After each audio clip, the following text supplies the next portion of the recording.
रहे सरजांत बरकाती से, जो 4 साल के बाद रिहा हो चुके हैं, और उसके साथ साथ जो है जिसने बहुत स्ट्रगल किया 4 सालों में, उसकी बेटी, कश्मीर की बेटी, जिसने प्रेस कॉलोनी में चिल्ला चिल्ला के कहा मेरे बाबा बेगुनाह है, उसको रिहा करो। फाइनली वो दिन तो आ गए, कुछ कबल पहले सरजांत बरकाती को रिहा किया गया। आज हम उनसे गुफ्तगू करेंगे, साथ साथ उसकी बेटी से भी हम गुफ्तगू करेंगे। पहले तो आपको बहुत बहुत मुबारकबाद सर। बरकाती साहब, आपको वो तारीख याद है जब आपको अरेस्ट किया गया? जी जी, सबसे पहले मैं आपसे कहना चाहता हूँ, आपने मुबारकबादी दी। ये मुबारक खाली मेरे को नहीं बल्कि मेरे घर को भी है, मेरी फैमिली को भी है, अलल खुसूस कश्मीर की आवाम को भी है, और साथ साथ जिन्होंने मेरी स्टोरी आगे चलाई, मेरी गरीब घराने की, मीडिया का, ये सब उन सब को मुबारकबादी आप मेरी तरफ से दीजिए और अपनी तरफ से भी, क्योंकि उन्होंने मेरे बाद मेरे घर का ख्याल रखा है। शुक्रिया। आपको फिर से मैं वही सवाल दोहराऊं, आपको वो तारीख याद है जब आपको अरेस्ट किया गया? जी सर, वो 1 अक्टूबर 2016 था। वो कहाँ पे आपको उठाया गया? एग्जैक्टली मैं यहाँ कुलगाम डिस्ट्रिक्ट में एक गाँव पड़ता है सुरसुनु, मैं वहीं से गाड़ी से चल रहा था। अचानक एक जगह पे उसी सुरसुनु के करीब ही एक वो मेन रोड है हाईवे, वहीं पे पुलिस नमूदार हुई और मुझे अरेस्ट किया गया। आपकी बेटी से सवाल, सुरगा बरकाती, आप उस वक्त बहुत छोटी थी, सेकंड में आप पढ़ती थी, आपको पता था मेरा बाबा बेगुनाह है? मेरा अबू बेगुनाह था। मजलूम की आवाज़ बुलंद करना गुनाह नहीं है, इसलिए मेरा अबू कोई गुनाहगार नहीं था। किस क्लास में उस वक्त पढ़ती थी? सर मैं उस टाइम 2nd क्लास में पढ़ती थी। कब से आप स्ट्रगल कर रहे हैं मेरे बाबा को रिहा करो?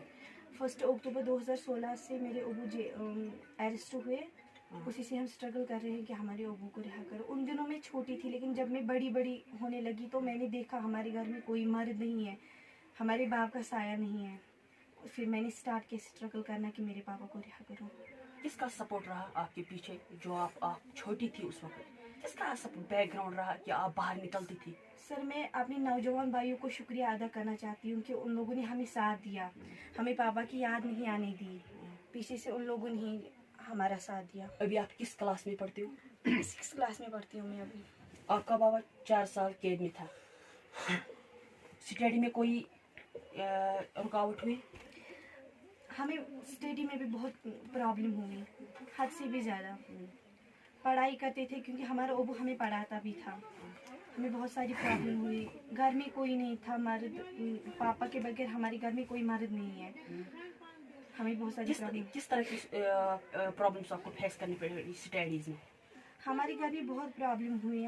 मैं आपके सामने कितना इजहार करूं कि हमारे घर में कितनी प्रॉब्लम हुई। स्कूल जाते थे, ये मैंने पहले बोला भी है कि स्कूल जाते थे, हमें अलविदा करने वाला कोई नहीं होता था।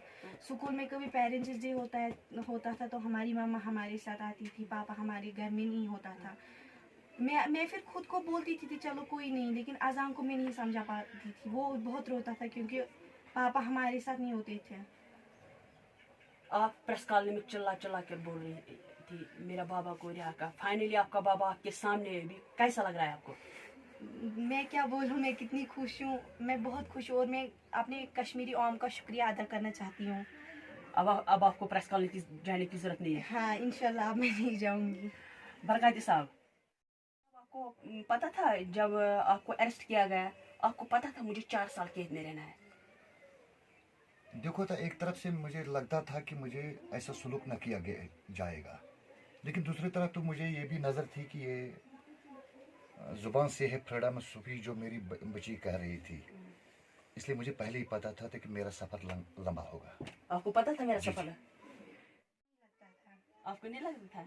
आपकी माँ को क्या लगता था? वो आपको क्या दिलासा दे रही थी आपका बाबा कब आएगा, कब नहीं आएगा? वो बोल रही थी मम्मा आप खुश रहो, आप ठीक रहो, इंशाल्लाह बाबा जल्दी घर आएगा। इसी दिलासे पे आपने 4 साल बिताए। हाँ। बरकाती साहब, आप घर में हो ना, किसकी बदौलत आप अभी घर में हो? 4 साल पहले हर कोई कहता था बरकाती को रिलीज करो, मीडिया भी बोल रहा था बरकाती को रिलीज करो। फाइनली आप रिलीज हो गए, किस बुनियाद पे और किसने आपको रिलीज करवाया? کس کی مہربانی آپ مانتے ہو, ایڈمنسٹریشن کی یا کشمیر عوام کی؟ سوال تو آپ بڑھیا کرتے ہیں, تو خیر بتانا پڑے گا اس کا جواب بھی. سب سے پہلے میں اللہ تعالیٰ کا شکریہ ادا کرنا چاہتا ہوں, کیونکہ اللہ ہر کام میں اللہ تعالیٰ ہی بہتر جانتا ہے کہ کون کیا ہوگا. لیکن اس کے بعد کہ دنیا کی اگر ہم کوششیں دیکھیں گے, میرے بارے میں ہر کشمیری نے کوشش کی, ہر کشمیری نے کوشش کی. آپ کو پتہ ہے کہ ہر جگہ کچھ لوگ بول پاتے تھے, کچھ نہیں بول پاتے, کیونکہ یہاں ان کو تھریٹننگ بھی تھی. لیکن میں شکریہ کرتا ہوں کشمیری عوام کا, کشمیری جوانوں کا, جنہوں نے ہر وقت ہر آن ہر داں اپنے داؤں میں مجھے یاد رکھا. لیکن خصوصاً آپ کو پتہ ہے کبھی میڈیا پہ بھی دباؤ کیا گیا, لیکن پھر بھی میڈیا رکے نہیں.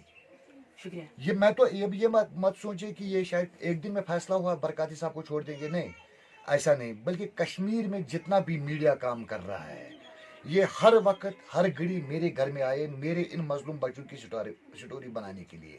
میڈیا کو بھی پتا تھا کہ یہ کسی تنظیم سے وابستہ نہیں ہے, نہ اس کے پیچھے کوئی بیک گراؤنڈ ہے. گھر میں بہت غریب تھا, اس لیے ہر میڈیا نے جتنا مجھے مدد کیا ہے, میں کتنا شکریہ کروں گا ان کا. خصوصاً آپ کو پتہ ہے کچھ دن پہلے, تقریباً رہائی سے 20 دن پہلے میرے گھر میں ایک ٹیم آیا تھا, میڈیا ٹیم آیا تھا. میں ان کو جانتا نہیں تھا, لیکن وہ گھر میں آئے, بچوں سے بات کی, شاید نام ہے اس کا سعیم مصطفیٰ اور وقارج بٹی, جو میڈیا چلا رہے ہیں نا, ان کے ساتھ پولیٹیکل موومنٹ. میں ان کو اس طریقے سے جانتا ہوں, وہ میڈیا کی حیثیت سے ہمارے گھر میں آئے. اور ان کے ساتھ ابھی مجھے پورا تعارف بھی ان کے ساتھ نہیں ہوا. ان کے ساتھ کچھ اور میڈیا تھا, وہ ہمارے گھر میں آئے اور انہوں نے میری سٹوری بنائی. لیکن میرے بچے نے جب اس دن سٹوری دی تھی, مجھے بھی وہ لگا, مجھے بھی اس وقت سوچنا پڑا کہ میرے پاس بھی دل ہونا چاہیے. ہاں, پھر اس وقت مجھے بھی اس سٹوری سے محسوس ہوا ہے. سٹوری سے پہلے سے ہی چلتا رہا, لیکن آخرکار آپ لوگوں کی وجہ سے اور جو کچھ دن پہلے سٹوری بنا دی گئی, میں ان کا شکریہ ادا کرتا ہوں. میرے ذہن کے مطابق اسی وجہ سے کہ آپ کی کوششوں اور لوگوں کی دعاؤں سے آج میں اپنے گھر میں ہوں. انشاءاللہ اس لیے میں آپ لوگوں کا بہت بہت شکریہ ادا کرتا ہوں. میں یہ بھی توقع رکھوں گا آپ سے کہ آپ ہر گھرانے کی اسی طریقے سے مظلوم سٹوری آگے چلائے, تاکہ یہاں کی ایڈمنسٹریشن اس پہ غور و فکر کر کے, مجھے لگتا ہے کہ انشاءاللہ ہر کشمیری گھر آ جائے گا. برکاتی صاحب 4 سال آپ قید میں رہے, آپ کو پتا تھا میری بیٹی کتنی سٹرگل کر رہی ہے باہر؟ یہ مجھے نہیں پتا تھا, نہیں لیکن ملاقات پہ کبھی کبھار آتے تھے, مہینے میں 1.5 مہینے تھے. مجھے جب میں نے باہر آیا, جب میں نے سوشل میڈیا پہ دیکھا باہر آ کے, تب تک مجھے کچھ پتا نہیں تھا. سرگا برکاتی, آپ کتنے دن کے بعد اپنے بابا سے ملنے جاتی تھی؟ ہم تو زیادہ نہیں جاتے تھے, ہم 1.5 مہینے کے بعد جاتے. جی, مہینہ 1.5 مہینہ یہ ہوتا تھا. یہ تھے ہمارے ساتھ سرگا برکاتی اور اس کا فادر یعنی سرجان برکاتی, جو 4 سال کے بعد آج اپنے گھر میں ہے اور اپنے پریوار میں ہے. تو اس نے اپنی خوشی کا اظہار بھی کیا, اور ساتھ ساتھ جو اس نے اپنا سٹرگل کیا ان 4 سالوں میں اس کی بیٹی نے, وہ اس نے بتایا. آپ نے اپنا قیمتی ٹائم نکالا, آپ کا بھی بہت بہت شکریہ ہم سے بات کرنے کے لیے. اب آپ کو پریس کالونی جانے کی ضرورت نہیں ہوگی, یہی توقع رکھتے ہیں. یہ تھے ہمارے ساتھ سرگا برکاتی اور ساتھ ساتھ اس کے فادر سرجان برکاتی, جس نے اپنے بارے میں اور اس کی بیٹی نے بھی ہم سے گفتگو کی. ہم اس کے تہ دل سے شکریہ کرتے ہیں. ہمارے فیس بک پیج کو لائک کریں, اور اگر آپ نے ہمارے یوٹیوب چینل کو ابھی تک سبسکرائب نہیں کیا ہے تو جلدی سے سبسکرائب کر دیجیے. بیل آئیکن ضرور پریس کریں تاکہ آپ کو ہماری ویڈیو کی